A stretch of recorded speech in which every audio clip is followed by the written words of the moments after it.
সাপের বিষাক্ত রক্তধারা ছেলের দেহে প্রবাহিত হবে, এটা আশ্চর্য হবার কি আছে? আমাদের রক্তের দাবিকে কেউ অস্বীকার করতে পারা যায় না। মাতালের ছেলে মাতালি হয়, ভদ্রলোক হয় না।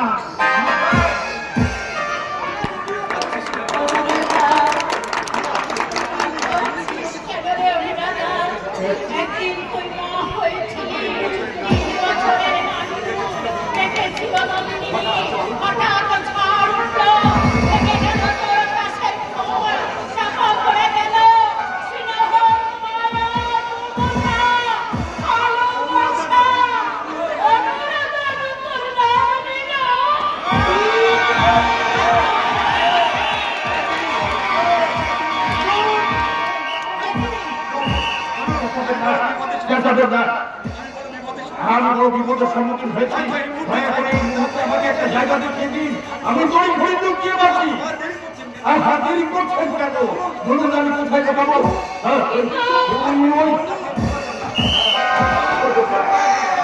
এক্ষুনি যদি আমার গানটা চলে যায় তাহলে কিন্তু আমি আপনাকে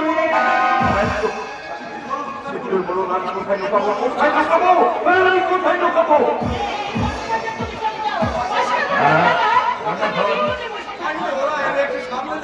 ঠিক আছে, আপনি একটু সামনে নেবেন, একটু সামনে নেবেন।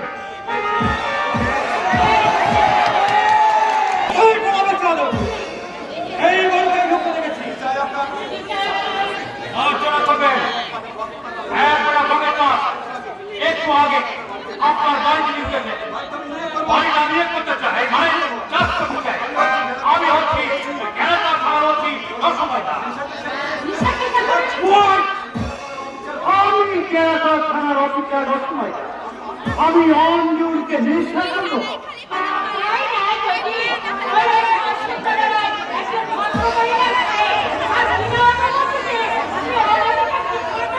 খালা একটু বসিও শান্তিতে দাঁড়াই।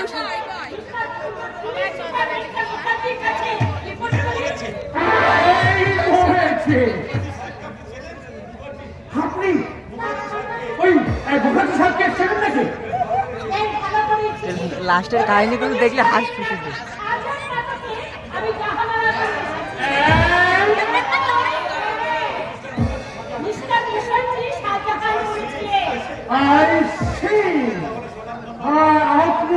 আপনি তাহলে সেই সুনাম ধন্যবাদ দিতে দেবি। মেরা ভাষা সত্যি প্রথমে আপনাকে একদম শুনতেই পারিনি। সেদিন আপনি ওখানে অভিনয় করে দুটা এলাকাটাকে ধরে চালিয়ে দিয়েছে, সবার মুখে শুধু আপনারই না। আমি তাহলে আসছি ম্যাডাম, নমস্কার। এবার দাদা আসবে।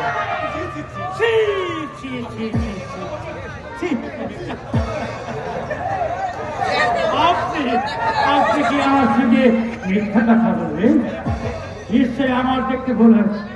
নিশ্চয়ই আপনার বাড়িতে ঢুকে ওই পিছন দিয়ে পাশের টুকটুকাটা টাক করে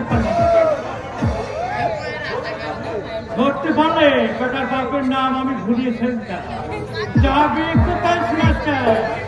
এই লাইনে যখন আছে ধরা একদিন আমার হাতে পড়তেই হবে। আর যদি ধরা পড়বে সেদিন আমাকে বুঝিয়ে দেব কর্তা খানেক কর্তা আসলে নিশ্চয়ই ম্যাডাম। এবার দাদা আসবে।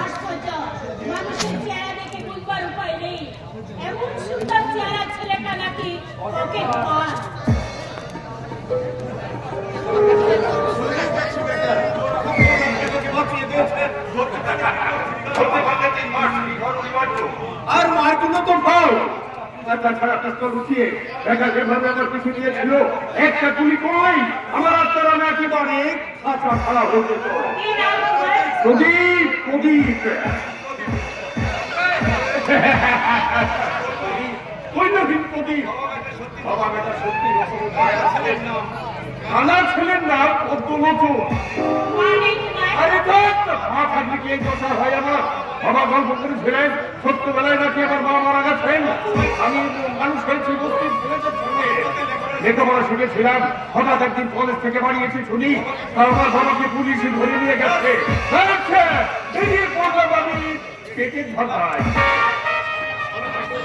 হাসছো? হাসতে তোমার লজ্জা করছে না? চেহারা দেখে তো মনে হয় ঘটনা হয়েছে। মনোযোগ বলছো বলছো। প্রকাশ করতে, চিন্তাই করতে তোমার ওই বিবেকে বসে না?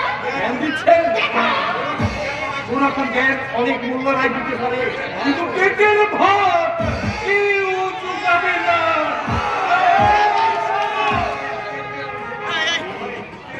আমি 3 দিন সেই বস্তির ঘরে অনাহারে ঘুরেছিলাম। কেউ ডেকে একটা কথা জিজ্ঞাসা করেনি। পথে বেরিয়ে আমি সেই দরবারে আমি ভিক্ষা চেয়েছিলাম। তারা আমাকে ছুড়ে দিয়েছিল অবজ্ঞার হাসি। একটা চাকরের কাজ আমি করতে চেয়েছিলাম, কিন্তু কেউ আমাকে বিশ্বাস করেনি। আমার বয়স কম হলেও এই সমাজটাকে আমি আপনার চাইতে বেশি ভিক্ষা চাইলে কেউ আমাকে একটা দেখবেন সারা দুনিয়া আপনাকে কিন্তু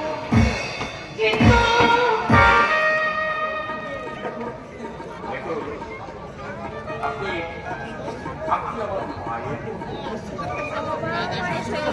বিশ্বাস করুন, আমার ইচ্ছা হয় আমি আপনার সাথে কাজ করে যাই।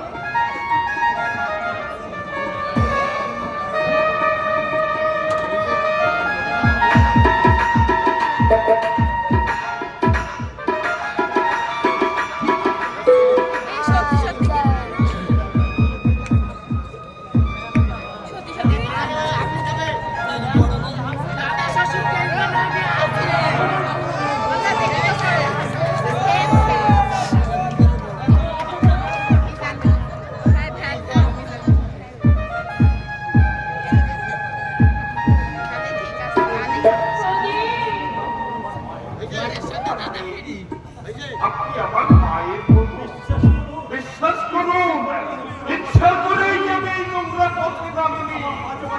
মাঝে মাঝে আমার বিবেকটা কাঁদে, কে যেন অন্তরে অন্তরস্থল থেকে বলে ওঠে, এটা নয় সেটা নয়, অন্য কোথাও